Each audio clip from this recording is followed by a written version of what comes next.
Hello बच्चों, आज हम पढ़ेंगे बर्लिन कांग्रेस 1878। बर्लिन कांग्रेस 13 जून से लेके 13 जुलाई 1878 बर्लिन जर्मनी में संपन्न एक सम्मेलन था, जिसमें उस समय की महाशक्तियाँ रूस, great Britain, France, Austria, Italy तथा जर्मनी और 4 बाल्कन राज्य ग्रीस, सर्बिया, रोमानिया, मॉन्टेनिग्रो और उस्मानी साम्राज्य ने भाग लिया था। इस सम्मेलन का उद्देश्य 1877-78 के रूस तुर्की युद्ध के बाद बाल्कन महाद्वीप के राज्यों की सीमाएं तय करना था। इस सम्मेलन के परिणाम स्वरूप बर्लिन की संधि पर हस्ताक्षर हुए, जिसमें रूस और उस्मानी साम्राज्य में मात्र 3 माह पूर्व संपन्न सेंट स्टेफेनो की संधि का स्थान ग्रहण कर लिया था। जैसा कि आप नक्शे में देख रहे हैं, ईस्ट जर्मनी में बर्लिन है और इस समय यहाँ प्रबुद्ध जन शामिल हुए थे। इसके परिचय के रूप में अगर हम आगे बात करें तो सेंट स्टेफेनो की जो संधि थी उस पर जर्मनी की राजधानी बर्लिन में सम्मेलन हुआ था और जो जर्मनी के चांसलर थे बिस्मार्क, उन्होंने एक ईमानदार दलाल के रूप में कार्य किया था। यह सम्मेलन 13 जून 1878 को बर्लिन में हुआ। इंग्लैंड की तरफ से प्रतिनिधित्व किया डिज़राएली ने। और यहाँ आपको सबको पता ही होगा कि ये मुख्य प्रश्न जो थे पहले ही उस पर समझौते हो चुके थे।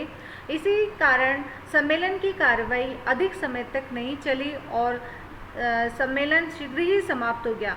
लेकिन इसमें कुछ निर्णय हुए जो निम्नलिखित है। बृहत बल्गारिया को 3 भागों में बांटा गया और जो संधि हुई उस योजना को लंदन प्रोटोकॉल के नाम से जाना जाता है। बृहत बल्गारिया के द्वितीय भाग को टर्की की राजनीतिक सैनिक सत्ता के अंदर रखा गया, परंतु उसके प्रशासन के लिए सुल्तान द्वारा मनोनीत ईसाई गवर्नर की व्यवस्था की गई। मैसिडोनिया का प्रदेश जो बृहत बल्गारिया में रखा गया था, तुर्की को वापस दे दिया गया। साइप्रस द्वीप ब्रिटेन को दिया गया ताकि वह टर्की और स्वेज नहर की रक्षा कर सके। ब्रिटेन ने आर्मेनिया की रक्षा तथा सुधार लागू करवाने की नैतिक जिम्मेदारी अपने ऊपर ले ली। सुल्तान ने सुधारों की व्यवस्था करने का आश्वासन भी दिया।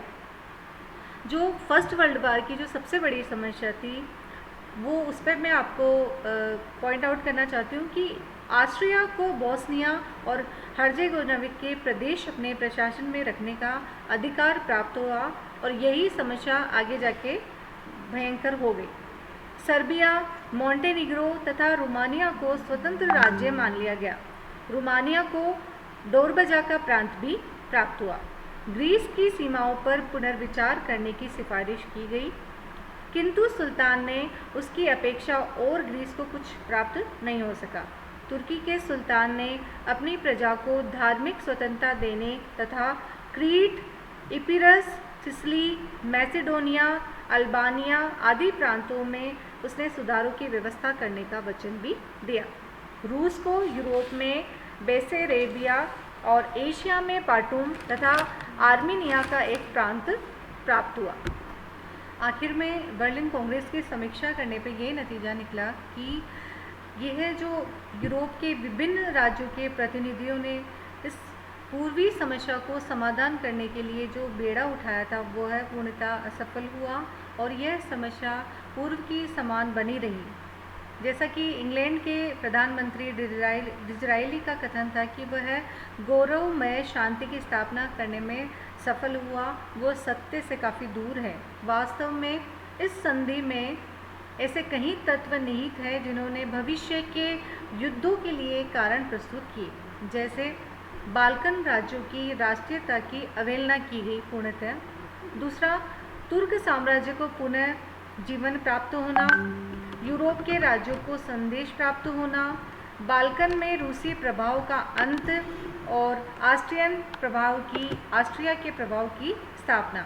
यूरोप के राज्यों में असंतोष फैल गया, बाल्कन राज्यों में असंतोष व्याप्त हो गया और जर्मनी और रूस के संबंधों में कटुता आई।